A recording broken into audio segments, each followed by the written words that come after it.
Hi everyone, welcome back. This week I'm doing a video for people that make melt and pour soap, and I kind of wanted to put together a little bit of a list of things that you actually need and then talk about a few things that you probably don't need. If you're new to the channel, welcome. Go ahead and drop a comment down below if you have any questions.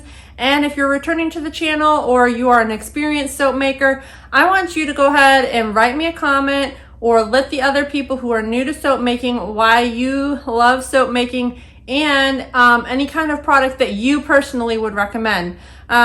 This is just, like I said, going to be a personal list from me. I think most soap makers would probably agree with this too, but I just want to give people the opportunity to give more input because I'm only going to do about 5 items and kind of go over some things while I talk about each one. So let's get into it. I don't want to waste too much time. The first and most obvious thing that you're going to need if you're going to be a soap maker of any kind is definitely going to be a soap mold. If you're doing melt and pour soap, I personally like to use one of like 3 kinds of molds. I either use a loaf mold, which is a very long mold. Usually you can find those on Amazon or, you know, even places like Etsy or any soap supplier out there. Brambleberry, Nurture Soap, Wholesale Supplies Plus are good places that have lots of options. I'm not really affiliated with any of those, but I just like to throw that out there in case you're new and you don't know where to find stuff. I personally, for melt and pour projects, like to use the smaller size soap molds. I do a 1 pound soap mold that is a loaf mold, and that is my favorite for melt and pour. Like I said, you can do a 2.5 pound one. You can do cavity molds. I also have massage bar molds that I use. And the one thing I do want to say about molds is when you're getting started, I would probably pick just 1 or 2 types of molds to get started. And then as you kind of decide if you like the hobby or not, buy more, because molds is one of those things that you can easily get carried away with, and before you know it, you'll be like me and have a whole closet full of soap molds that you've maybe used once or twice or never even touched. I actually have a few of those molds because some of them I didn't even buy, like friends were gifting them to me, stuff like that, or I might have, a couple of them I bought them and like I didn't read the product description very good online, and then when I got it I was like, oh, this is super tiny or not quite what I wanted. So that is one thing to keep in mind. If you don't want to go crazy in the beginning, it's just stick to like either 1 or 2 soap molds until you've done it for a while, and then you can decide what direction to go with. The next product that I'm going to recommend for everybody is also another obvious one, but it is a container to put your soap mold into and to melt it down. I also want to talk about different ways you can melt it down too, so that'll kind of all be one thing. So this is actually going to be a few products actually, but you just want a container. I like to use plastic containers. You can use anything at home. I got mine from Wholesale Supplies Plus, and they have like a nice spout. They're good. They fit in the microwave. So if you're making melt and pour soap, a lot of people that do that just melt their soap down in the microwave. You can also use a double boiler. This is not a necessary thing, but it is helpful. I've done a lot of soap projects using a double boiler and melting down soap that way. It's really great. I've also heard of people using either a crock pot or a like candle wax melter that they have specifically for melting down candle wax. Looks kind of like a little crock pot. I'll try to put pictures of this stuff on as I talk about it. But you can use any of those to kind of melt your soap. Like I said, me personally, I just use my microwave because that's what I have. I don't feel like buying a lot of extra products. I've used a double boiler a few times because I had it for when I used to make wax melts. So you might have some of these things on hand and you don't have to buy a lot of extra things, you know, as you go along. The next thing that I'm going to recommend, but is not essential to soap making, at least for melt and pour soap making, but it will actually help you out, especially if you're in the beginning stages, is I would definitely recommend getting a heat gun. I wouldn't spend more than 20 bucks on something like this. A lot of times you could get them on clearance or on like, I got mine on a Black Friday sale one year. You can find them at places like Harbor Freight or anywhere that sells tools. I think I got mine at Rural King years ago when I worked there. You can basically get them anywhere. They have all kinds of them. Sometimes you'll see them go all the way up to like $100 or something ridiculous like that. They're all pretty much the same. You don't need one that costs $100. Just get whatever you can find available to you. And like I said, I wouldn't pay more than probably $20, $25 for these. The reason why you probably need these, or you might be asking why do I even need that, is when you are melting down your soaps, it's good to know what temperature your soap is at. Each soap base is going to have a different melting point. And you want to kind of get familiar with whatever soap base you're dealing with and kind of understand the different melt points that it has.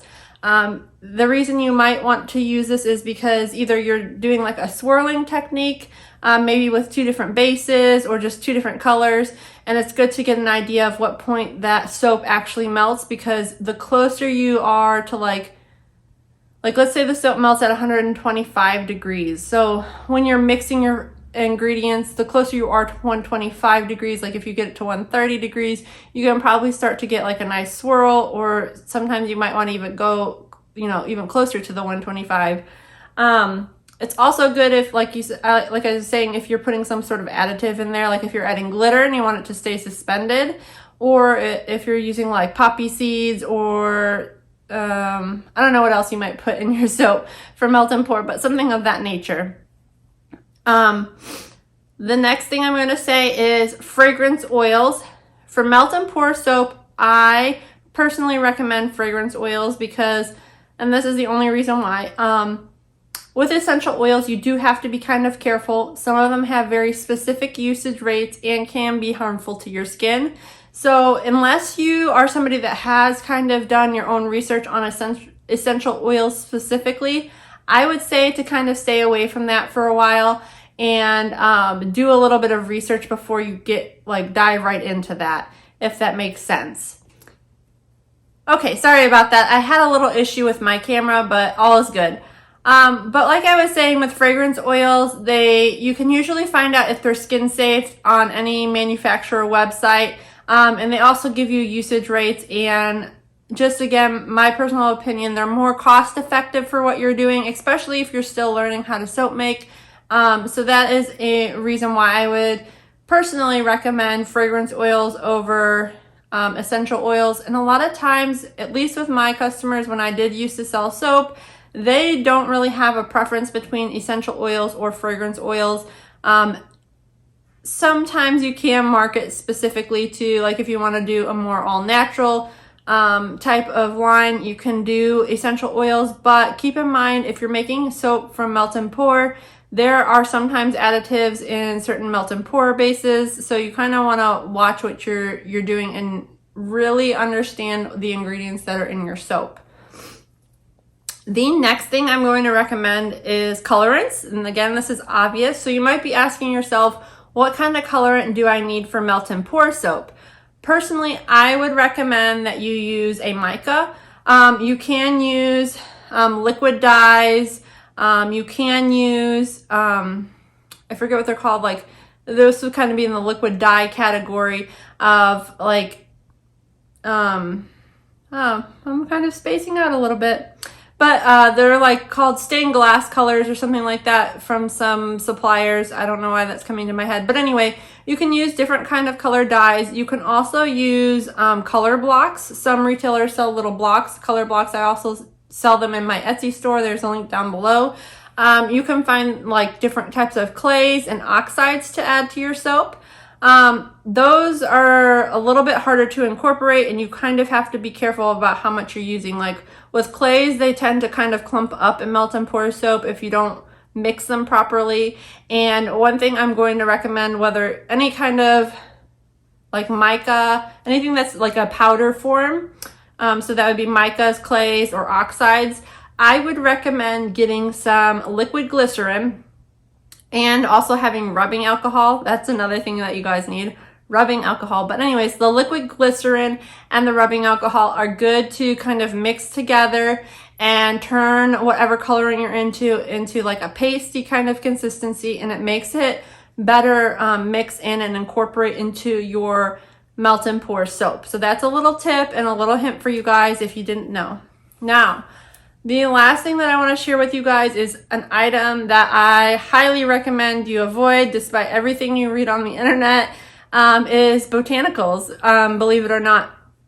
Anything like rose petals, flowers, dried leaves, any of that sort of stuff. For melt and pour base, more specifically, I would recommend that you stay away from that.